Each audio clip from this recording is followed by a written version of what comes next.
Добро утро, Симуна.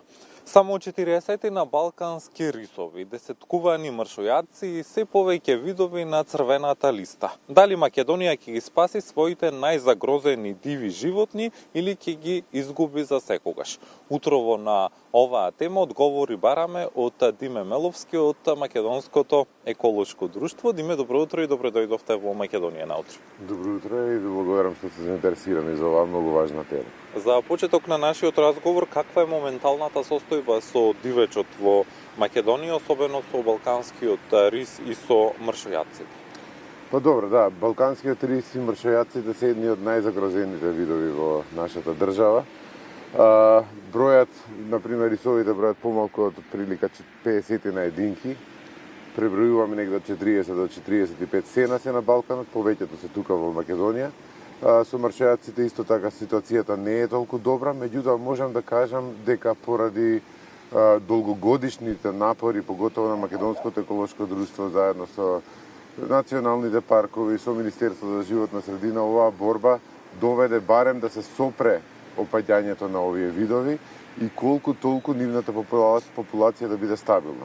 Во наредниот период, наредните да кажеме 5, 10, 15 години, гледаме овие популации да почнат да бидат во благ пораст, што значи дека работиме заедно со државите од соседството за што повеќе и што подобро и што поинтегрирана заштита да имаат овие животни со цел нивните популации конечно се вратат таму каде што некогаш биле. Кои се најголемите закани што доведоа до тоа популацијата на балканскиот рис да се сведе само на околу 40 до 45 единки на овие простори?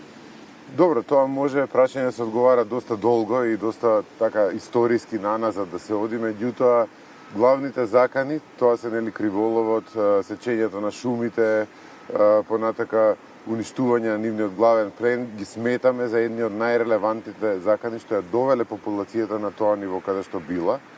Меѓутоа, во последно време, поради тоа што е оваа популација мала од прилика околу 100 години веќе, мислам многу подолго од тоа, меѓутоа доста мала во последните 100 години, сметаме дека размножувањето во сродство е една од најголемите закани сега моментално и заради тоа работиме на сузбивање на оваа закана во наредните 5 до 10 години со тоа што би донеле нови рисови со кои што би ја зацврстиле генетиката на балканскиот рис.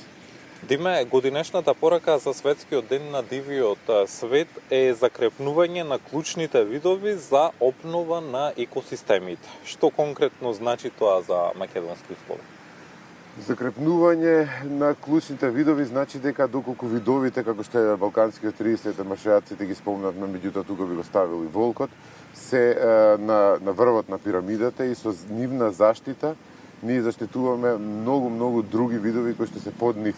Значи го правиме екосистемот по-здрав со тоа што еден предатор како што е балканскиот рис врши една многу клучна улога во екосистемот со тоа што придонесува да има помалку така наречени мезопредатори, значи предатори кои што се под неговото ниво и со тоа пленовите со кои што тие се хранат ги прави да се пообилни, а понатака тоа влијае и на другиот дел од вегетацијата, што значи дека доколку се заштитат тие видови, тие клучни видови или чадорни видови ги викаме ние, заштитуваме еден куп други работи во под нивниот чадор, така се викаат, нели? И со тоа го правиме екосистемот многу побогат. Кога станува збор за заштитата, дали постојните закони и мерки се доволно за заштита или се потребни поодлучни институционални чекори и поголеми инвестиции? Законите такви какви што се имаат простор за подобрување, меѓутоа главните закони се, например, главните членови во законите се добри во однос на заштитата на природата. Има некои преклопувања и некои несогласување помеѓу различни закони, например закон за ловство, закон за природа и така натака, што треба да се да се доведат да бидат посинхронизирани едни со други.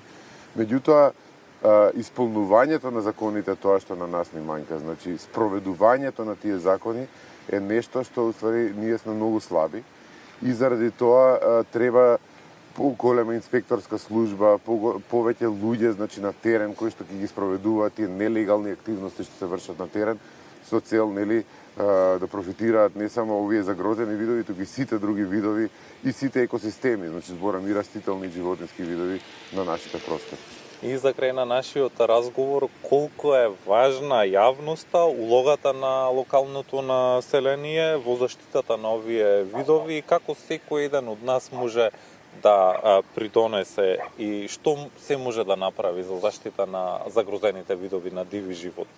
Да, па многу, нели, работиме на подигање на јавна свест, не за џабе. Тоа е заради тоа што сметаме дека сите во Македонија треба да се свесни за богатството што го имаме и заради тоа сум многу благодарен на вас, новинарите, што се заинтересирани на овие теми.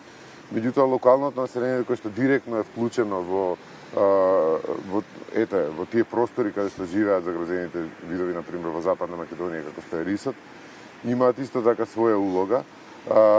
Тука би ги спомнал шумарите, например, ловџиите, ветеринарите, сите оние луѓе кои што се наоѓаат на тие простори, кои што овака или онака може да помогнат, например, во подобрување на мониторингот, во подобрување на истражувањето, во сузбивање на криволовот, например, што значи дека сите ние имаме одредена улога во заштитата на нашето природно наследство.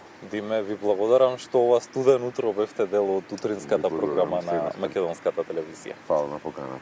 По повод утрешниот ден, 3 марта, светски ден на дивиот свет, утрово во Македонија наутро разговаравме со Диме Меловски од Македонското еколошко друштво.